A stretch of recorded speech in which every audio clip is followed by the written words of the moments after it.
Bismillah, Assalamualaikum warahmatullahi wabarakatuh. Di sini saya Obi Dikarianto akan mewawancarai seorang mahasiswa dengan saudara siapa mas di sini? Saudara Rehan Livi Nadio. Ya. Selamat pagi saudara Rehan. Pagi. Apa kabar? Alhamdulillah sehat. Baik, di sini saya ingin mengajukan pertanyaan yang lebih spesifiknya saya ingin berwawancara pada mas. Bagaimana sih pandangan mas terhadap riba? Sebelum itu saya ingin bertanya dulu. Apakah Mas Rehan sudah pernah belajar tentang riba sebelumnya? Sudah waktu SMA. Oh, waktu SMA ya Mas ya, terakhir kali belajar tentang riba ya. Apakah sampai pada saat ini apa sih pandangan Mas tentang riba itu? Riba itu menurut pandangan saya, riba adalah suatu ketentuan nilai yang mana dengan orang menjumlahkan nilai saat pelunasan utang. Oh gitu ya. Jadi menurut Mas riba itulah tambahan waktu orang ingin melunasi utang gitu ya. Menurut Mas sih bagaimana sih hukum riba itu sendiri? Kalau hukum riba, kalau menurut saya kan sudah dijelaskan di Al-Quran. Nah, seingat saya itu di Al-Quran ayat 275 itu Al-Baqarah yang berbunyi Allah telah menghalalkan jual beli dan mengharamkan riba. Oh ya, Masya Allah. Jadi gini Mas, jika kita melihat tadi kan jawaban Mas bahwasanya riba itu haram ya Mas ya. Bagaimana sih pandangan Mas terhadap riba di Indonesia yang sudah sangat merajalela di Indonesia pada saat ini? Pandangan saya sangatlah jelek, buruk ya tentang riba di Indonesia ini. Bisa kita lihat seperti kita mahasiswa, bahkan bukan kita saja, bahkan sampai dengan orang tua kita. Nah, mereka ketika ingin membeli suatu barang, mereka rela Menggadaikan gitu ya. menggadaikan suatu SK gitu. SK atau sertifikat Ya, untuk membeli membelikan sesuatu barang yang ingin mereka beli gitu. Oh, menggadainya di bank seperti ya. Bank utamanya mesti. Oh, ya. Oh, jadi kalau menurut kakak sih riba pada saat ini di Indonesia ini sudah sangat buruk ya. Bahkan orang tua kita juga yang ingin membeli suatu barang rela menggadaikan SK rumah gitu ya, menggadaikan SK kerjanya gitu kan ya, sertifikat gitu ya. Jadi sudah sangat buruk ya. Nah, jadi kalau melihat seperti itu di Indonesia seperti itu, apa sih pesan kakak terhadap para pendengar video ini utamanya, atau terhadap anak muda atau segala elemen masyarakat lah yang bisa kakak berikan pesan agar kita terhadap riba tersebut gitu loh? Oke, kalau untuk pesan saya untuk para pendengar itu kan sudah jelas tertera di Islam bahwa riba itu kan haram. Nah, maka dari itu janganlah kita berbuat riba. Gunakanlah uang. Nah, kalau kita ingin membeli barang itu gunakanlah uang yang halal. Kalau belum ada uang, kita nabung dulu kan sampai uang itu sudah terkumpul baru kita membeli. Pada intinya gitu sih. Jangan kita melakukan riba. Riba itu kan menambahkan. Kan sudah diatur, kan sudah jelas haram. Gitu. Jadi pesan Karyahan nih untuk para pendengar, jadi kita tuh jangan melakukan riba, karena riba itu sudah dijelaskan dalam Al-Quran bahwasanya riba itu haram gitu ya. Jadi untuk selebihnya untuk para audien pendengar janganlah melakukan riba. Ya, baiklah, saya akan melakukan wawancara selanjutnya. Saya di sini sudah ditemani oleh saudara dengan saudara Nanda. Akhirnya semester berapa? Semester 7. Kita sekarang sudah ditemani oleh Ahina Nanda semester 7. Di sini saya akan melakukan beberapa wawancara. Apakah boleh? Boleh. Di sini saya akan mengajukan beberapa pertanyaan tentang riba sebelumnya. Apakah Ahina Nanda pernah belajar tentang riba? Oh, nah terakhir kelas berapa? 4 atau 3 atau 4. Oh ya.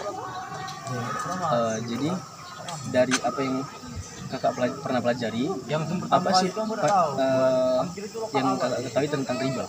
riba itu adalah seperti bunga di bank itu mengajukan bunga terlalu tinggi dari pokoknya itu sih. Oh itu ya, salah satu. Jadi menurut kakak riba itu adalah bunga gitu ya, ya yang diberikan oleh bank gitu kan. Ya. Jadi kalau itu ya. Jadi apa sih hukum riba itu sendiri menurut kakak? Kalau menurut saya hukum riba adalah haram, dilarang, sudah jelas di dalam undang-undang melarang riba kan. Nah, karena berdasarkan ada Di Al-Quran gitu di ya. Al-Quran ini disebut melarang riba. Di sana kan sudah dijelaskan bahwa kita dilarang untuk melakukan riba dan hal-hal yang haram yang lainnya. Oh iya. Jadi kalau hukum riba itu sendiri sudah haram gitu ya. Jadi kita melihat fenomena pada saat ini di Indonesia yang mana mayoritas penduduk Indonesia ini beragama Islam ya. Bahkan termasuk Islam terbesar gitu ya. Jadi bagaimana sih pandangan Kak terhadap riba di Indonesia yang sudah merajalela? Riba di Indonesia ini sudah jadi semenjak kolonial Belanda kan. Nah, itu sudah sangat susah untuk menghilangkan. Jadi kita secara perlahan-lahan supaya bisa untuk menghilangkannya itu step by step, perlahan-perlahan, dan tidak bisa kita menghentikan sekaligus gitu. Dan juga negara kita bukan negara Islam, negara kita negara demokrasi, jadi bebas berekspresi, berpendapat masyarakat, bebas memilih dirinya. Sekarang kan sudah banyak juga bank-bank syariah, bank muamalah, bank BSI, bank syariah Indonesia dan lain-lain sebagainya, banyak bank syariah. Jadi kalau menurut Kak seperti itu, apakah riba di Indonesia ini sudah sangat buruk atau masih biasa-biasa aja gitu? Kalau menurut saya biasa Biasa aja gitu ya. Nah, jadi dari pandangan Kakak terhadap riba tadi itu sendiri ya, terus pandangan terhadap Indonesia yang sudah melakukan riba gitu kan dari zaman kolonial, adakah pesan atau pesan yang ingin kita sampaikan pada pendengar video ini itu tentang riba tersebut? kalau kita meninggalkan riba karena saya juga menyadari bahwa kehidupan kita sekarang ini tidak terlepas dari riba. Sebesar apapun kita menghindari riba, pasti kita juga percikan riba. Ini itu saja. Ya, terima kasih kepada saudara Kandes karena sudah menjawab beberapa pertanyaan yang saya ajukan. Baik, dengan saudara siapa? Eprayoga. Baik, saudara Eprayoga. Di sini saya akan mewawancarai Anda apa itu riba. Apakah Anda sudah mempelajari tentang riba? Oke, sebelumnya kami tidak pernah mempelajari masalah riba, cuman saya bisa memahami demi sedikit apa itu riba. Menurut pemahaman Anda sekarang, apa itu riba? Oke, menurut saya sendiri dan pemahaman saya sendiri bahwasanya riba adalah perbuatan salah, di mana kita meminjamkan uang kepada seseorang namun kembaliannya lebih besar. Tentu saja itu salah dalam arti riba. Baik, saudara Eprayoga. Apakah menurut Anda hukum tentang riba? Pemahaman Anda tentang hukum riba? Oke, tentu saja di kita agama Islam bahwa perbuatan riba adalah perbuatan yang diharamkan, di mana dituliskan di Surah Al-Baqarah ayat 275 bahwasanya riba itu adalah perbuatan yang sangat haram. Baik, terima kasih untuk saudara Yoga atas wawancaranya. Menurut kakak nih,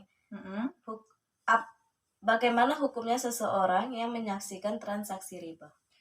Tentang riba ya, kalau berdasarkan riba yang pernah saya baca, nah ada sebuah hadis yang berbunyi Rasulullah SAW melaknat pemakan riba. Nah, riba itu kan seperti rentenir. Nah, karena rentenir itu membungakan uang. Nah, jadi penyetor riba atau nasabah yang meminjam. Nah, sedangkan penulis itu disebut sebagai transaksi riba. Nah, dua saksi yang menyaksikan transaksi riba tersebut, kata beliau semuanya sama-sama dalam dosa. Intinya dampak yang akan dialami dari seorang yang melaksanakan transaksi riba itu nanti di akhirat akan ditanggung sendiri. Nah, Allahu alam ya, pasti di akhirat nanti akan disiksa di neraka untuk selama-lamanya. Maka dari itu jangan pernah kamu melakukan riba tersebut. Oke, baiklah Kak. Terima kasih atas jawaban dari Kakak. Iya, sama-sama. Menurut Kakak nih, apa pengaruh transaksi riba dalam kehidupan sehari-hari? Riba dapat menimbulkan permusuhan antara pribadi dan mengurangi semangat kerjasama atau saling menolong dengan sesama manusia ya Kak. Ya. Dengan mengenakan tambahan kepada peminjam akan menimbulkan perasaan bahwa peminjam tidak tahu kesulitan dan tidak mau tahu kesulitan orang lain. Baiklah. Pertanyaan selanjutnya ya Kak. Apa pendapat Kakak tentang cara mengatasi riba yang banyak tersebar di kalangan masyarakat? Itu caranya dengan cara memperkaya ilmu tentang bahaya dan akibat dari riba. Melakukan transaksi dengan cara-cara yang halal, menyimpan uang di bank syariah dalam bentuk tabungan dengan akad wadiah atau tanpa bonus. Islam memang memperbolehkan pinjam meminjam asalkan tidak ada unsur ribanya. Oke. Yang selanjutnya itu menurut Kakak nih, bagaimana tanggapan Kakak tentang masyarakat yang belum mengenal bank syariah dan lebih banyak menggunakan bank konvensional? Menurut saya, bank konvensional itu mudah ditemukan di mana saja ya Kak. Iya. Dan bank syariah itu belum sepenuhnya terlaksanakan atau belum berkembang seperti bank konvensional. Iya, baiklah. Terima kasih Kak atas waktunya. Baiklah, kepada Mbak Ulan, di sini saya akan bertanya berkisaran tentang riba. Jadi menurut Mbak Ulan sendiri, apa sih yang Mbak ketahui tentang riba? Menurut saya riba adalah tambahan pokok dalam hutang piutang. Baiklah, untuk pertanyaan selanjutnya yang saya ingin tanyakan, bagaimana sih dasar hukum dari riba? Apakah riba itu diharamkan? Ya, menurut saya riba itu haram karena sudah dijelaskan dalam surah Al-Baqarah ayat 275. Di situ sudah dijelaskan bahwa Allah telah menghalalkan jual beli dan mengharamkan riba. Mbaknya siapa namanya? Baiklah, perkenalkan nama saya Sandiria dari Prodi IAT. Nah, Mbak, jadi menurut Mbak itu riba itu seperti apa sih? Yang saya ketahui bahwa riba itu adalah bunga atau pelebihan kita mengembalikan pinjaman kita kepada orang lain. Nah, jadi menurut Mbak bagaimana orang-orang yang telah melakukan riba? Kalau menurut saya, di dalam Islam itu kan telah dijelaskan pada Quran surah Al-Baqarah ayat 275 itu kan, bahwa riba itu ya yang mana secara umum bisa kita ketahui riba adalah haram hukumnya, dan setiap pelaku riba ya mereka memakan uang haram gitu. Berarti sudah dijelaskan begitu ya di dalam Al-Quran bahwa riba itu dilarang keras gitu. Iya, dan juga hal tersebut juga menjadi kasus yang marak pada saat ini kan, yang mana bukan saja masyarakat tetapi negara juga memperlakukan riba gitu. Mungkin itu dulu ya teman-teman. Jadi masih banyak lagi hal-hal riba yang seharusnya dapat kita ketahui. Mungkin karena terbatas waktu, mungkin itu saja dulu. Kami ucapkan terima kasih dan sampai jumpa.